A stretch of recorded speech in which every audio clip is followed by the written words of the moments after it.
এবারও কি অন্য সব দেশের মতো ইরানের সাথে বিশ্বাসঘাতকতা করবে যুক্তরাষ্ট্র, নাকি আলোচনার মাধ্যমে সমাধান করার চেষ্টায় অগ্রসর হবে? যদিও প্রথম ধাপের আলোচনার পরও পাল্টাপাল্টি হুমকি থেমে নেই। এখনও ট্রাম্প নীরবে খামেনির দেশকে একঘরে করার চেষ্টায় মত্ত, যদিও এর ফলাফল ভালো হবে না বলে আগে থেকেই হুঁশিয়ারি দিয়ে রেখেছে ইরান।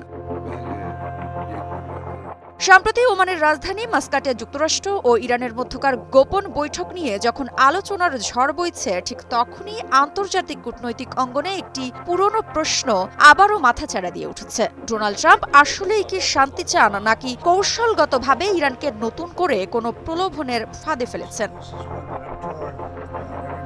মার্কিন প্রেসিডেন্ট ডোনাল্ড ট্রাম্পের প্রশাসন দীর্ঘদিন ধরেই ইরানকে চূড়ান্ত শত্রু হিসেবে চিত্রিত করে এসেছে। অথচ ওমানে আয়োজিত এই বিশেষ আলোচনায় যুক্তরাষ্ট্রের তরফে ট্রাম্পের ঘনিষ্ঠ প্রতিনিধি স্টিভ উইটকফের উপস্থিতি এবং ইরানের সব শর্ত মেনে নেওয়ার ইঙ্গিত কূটনৈতিক বিশ্লেষকদের চোখে এক ধরনের রাজনৈতিক নাটকের ইঙ্গিত দেয়।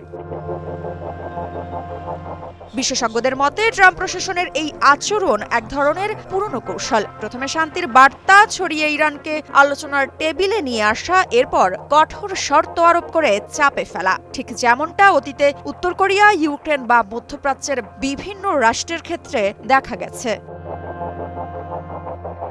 তবে ট্রাম্পের এই দ্বিমুখী কূটনীতি নিয়েও প্রশ্ন উঠেছে। একদিকে ওমান বৈঠকে ইরানের প্রস্তাবিত ফরম্যাট মেনে নেওয়া, অন্যদিকে সামরিক হুমকি ও নিষেধাজ্ঞার তলোয়ার ঝুলিয়ে রাখা, এই পরস্পর বিরোধী কৌশলের মাধ্যমে আসলে ট্রাম্প কি ইরানকে অবরোধের জালে আবদ্ধ করার পথ তৈরি করছেন?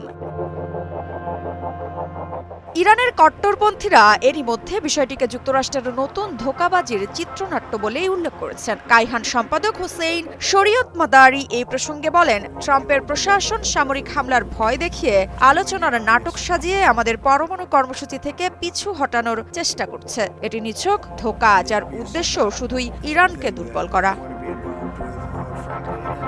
এদিকে ইরানি সংসদের একাধিক সদস্য ট্রাম্পের উদ্দেশ্যে হুঁশিয়ারি দিয়ে বলেছেন, যুক্তরাষ্ট্র বারবার প্রমাণ করেছে তারা প্রতিশ্রুতি ভঙ্গ করে। এই আলোচনা হচ্ছে কেবল মার্কিন বিশ্বাসঘাতকতার নতুন সংস্করণ। রাজনৈতিক বিশ্লেষকদের মতে বৈঠকের সময় ইরান তাদের সব শর্ত ট্রাম্প প্রশাসনকে মেনে নিতে বাধ্য করেছে। বিশেষ করে বৈঠকের স্থান, সময় এবং আলোচ্য সূচি নির্ধারণে ইরানের কর্তৃত্ব প্রমাণ করে তেহরান এই আলোচনার মাধ্যমে কূটনৈতিকভাবে ট্রাম্পের ফাঁদ বুঝে ফেলে নিজেকে রক্ষা করতে চেয়েছে।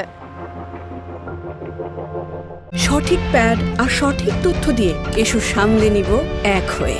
Mona Lisa sanitary napkin. তবে প্রশ্ন থেকেই যায়, ট্রাম্পের শান্তির মুখোশের আড়ালে যে কূটনৈতিক ফাঁদ লুকানো, তাতে ইরান শেষ পর্যন্ত কতটা নিরাপদ থাকবে?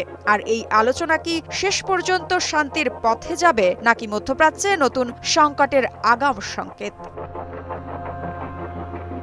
বিশ্লেষকরা সতর্ক করছেন, এই আলোচনা শুধুই সময় কেনার খেলা। ট্রাম্প প্রশাসন অতীতেও এভাবেই প্রতিপক্ষকে আলাপে বসিয়ে পরে প্রতারণার আশ্রয় নিয়েছে। ইউক্রেন, উত্তর কোরিয়া, সিরিয়া সবখানেই দেখা গেছে একই চিত্র।